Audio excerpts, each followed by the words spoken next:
watching the AT&T U-verse Bracket Preview Show with Steve Overmeyer and John Rothstein. Well, is Kentucky a lock to win the Midwest region? Let's find out. Steve Overmeyer here alongside CBS College Basketball Insider John Rothstein as we welcome you to the AT&T U-verse Bracket Preview Show. And we start in the top half of the bracket. John, is there any way that Kentucky trips up with any of these teams? I mean, they were in an 8-9 last year, and they tripped up Wichita State in the first round. So can an 8-9 possibly have any shot against these guys? I don't see it. To beat Kentucky, Steve, you have to be able to make shots and go over the top of their defense. Purdue and Cincinnati, two teams that Kentucky would play in the round of 32, don't have that type of capabilities. I think Purdue could be competitive with Kentucky for a half, but I don't think that they would be able to score the ball well enough for 40 minutes to win the game. When you take a look at the first half of the bracket here, Kentucky has youth. Maryland has a freshman who has been in double digits for 10 of the, or I should say for 30 games this year. Yeah. I think, impressive. one thing, though, you need to look at is, does Maryland get by West Virginia? Maryland has the ball handling to handle West Virginia's pressure. I'm not sure if it has the toughness and the grit to handle West Virginia's massive front line. I've said all year long that there's no simulation in terms of playing West Virginia. And if you're playing West Virginia, it's almost like you're driving from New York to D.C. with someone who's socially awkward. It's uncomfortable. Really uncomfortable. They just make everything uncomfortable. Everything's uncomfortable. 10 different players on their roster, averaging double-figure minutes, a team that comes after you in waves for 40 minutes. And when you've got this, I guess in a tournament like this, obviously the pressure seems to mount a little bit more. And when you're the team that is the aggressor, it tends to lean in your favor, doesn't it? Well, it's also hard to prepare for West Virginia because this isn't a West Virginia team, with the exception of Jawan Staten, that has a go-to player. At different times this season, different players for West Virginia have stepped to the forefront. Some nights it's been Devin Williams. Other nights it's been players like Jay Sean Page or Daxter Miles. So it's difficult to prepare for them because they do have so many players.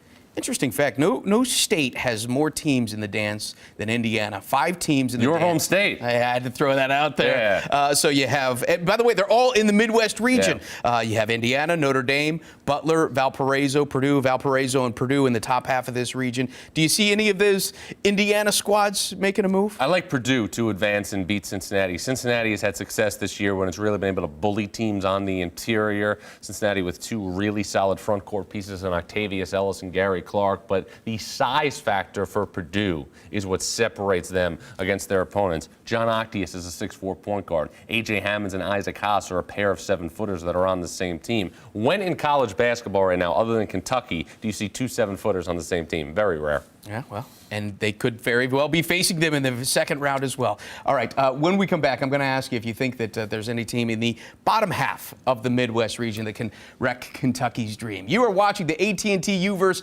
Bracket Preview Show. The AT&T U-verse Bracket Preview Show is sponsored by AT&T U-verse. The U-verse revolves around you. Call 1-800-PICK-ATT. All right, listen up. We still got a lot of game. Keep the energy up. We need that effort on shift at a time and chip away. They're not that good. Come on, concentrate. Play your own game. Block everything. Win this thing. Pick it up. Get on it. You got 3 minutes. We're going to run. We can shut them down. Dad, just pick one already. When you have this many channels with your favorite sports, the U-verse revolves around you. And welcome back to the AT&T U-verse Bracket Preview Show. Steve Overmeyer, John Rothstein. The bottom half features Notre Dame.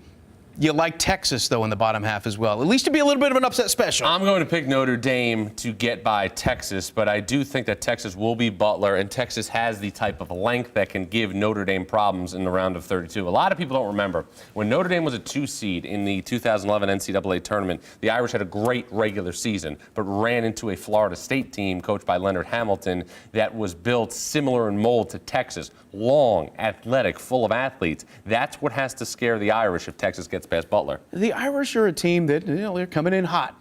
How much of these teams can take that momentum and bring it into the tournament? Well, if you play for Connecticut during the month of March, obviously it carries a lot of weight. Connecticut, if you think back to 2011 with Kemba Walker, finished the old Big East Conference with a 9-9 record in conference play and then won 11 straight games, 5 in the Big East tournament and then 6 in the field of 68 to win the national championship. And also we saw the same thing last year with Shabazz Napier in Connecticut. So I think it goes in different waves. I work with Steve Lapis at CBS Sports Network. Network, and he always talks about how in 1995 he coached Villanova to the Big East tournament title game. They beat UConn at Madison Square Garden, and then 5 days later they were a 3 seed in the NCAA tournament, and they lost to Old Dominion, who was a 14 seed in triple overtime. So I think it works both ways. Do any of the teams, when you look at the bottom half of the bracket, do any of the teams in the Midwest region, the bottom half, have any shot of tripping Kentucky up?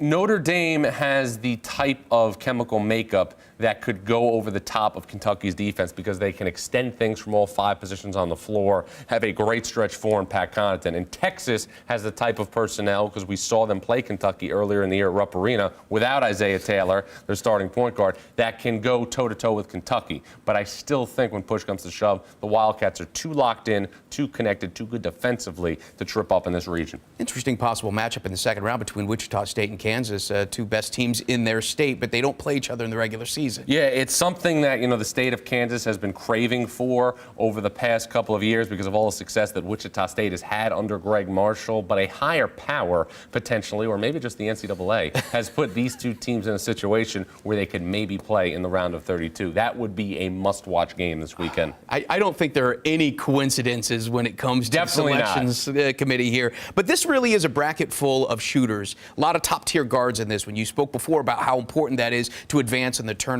How do you feel like that plays a role in this particular region? Shooters won the war, and I think you're going to see a lot of quality offensive players in this region.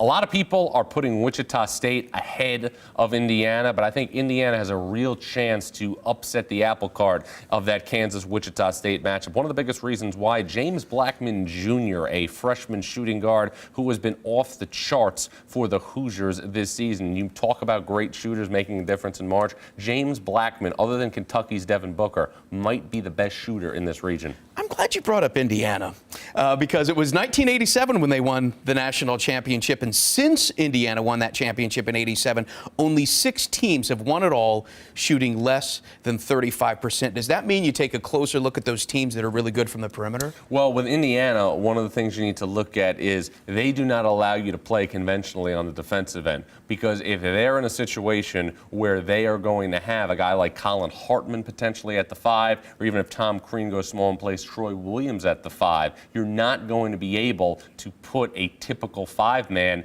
on one of those players because he's going to have to step all the way out to the three-point line and guard them. Tom Crean's done a great job this year at exploiting mismatches when he got the opportunity. He's really catered to his personnel. I mean, we've seen it in the tournament. Sometimes all it takes is one game for a guy, one time down the court for a guy to feel it and to get hot, and for that team to get hot, and then the team can start to get on a roll. Doesn't it at some point always come down to what these teams can do from the outside? Well, look last year with what Connecticut did. Shabazz Napier was Shabazz Napier. He was phenomenal throughout the NCAA tournament, but Niels Giffey also made three-point shots. DeAndre Daniels also made three-point shots. And three-point shots are always going to be critical, especially this year, if any team has a chance to grab the slingshot and knock off Kentucky. Since 1993, the team that was number 1 in the regular season has only won the national championship 4 times. Amazing. Amazing for that. So, your Final Four. Kentucky's got to be there. Kentucky, Wisconsin, Virginia, and Iowa State. I like the Wildcats over the Cyclones in the national championship game. All right. Any last-minute tips for those of us who are still? I've waited to get through all of these regions with you so that I have all of the information before filling out my bracket. So, any final tips for us that are filling out our brackets? Pray. That's it? That's it. Okay. The more you know about this, the worse you do in the bracket, but it's still fun to break down. So I'm actually worse off than I was at the very beginning. Absolutely. If I would have just filled this out Absolutely. like you did. You filled your bracket out within 90 seconds of seeing which teams are lined up. You just got to go with your gut. Well, if you have all the information, you go with your gut. Yeah, exactly. If you don't, again, pray. Well, I guess I'm going to be at the altar. All right, thank you so much, John Rothstein. I'm Steve Overmeyer. Thanks so much for watching. This is the AT&T U-verse Bracket Preview Show.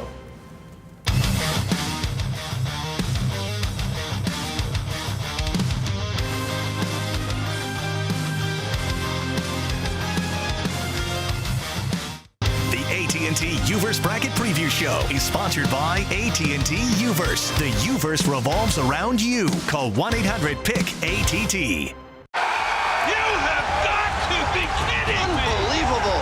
The greatest upset in NCAA March Madness history. Who could have predicted this?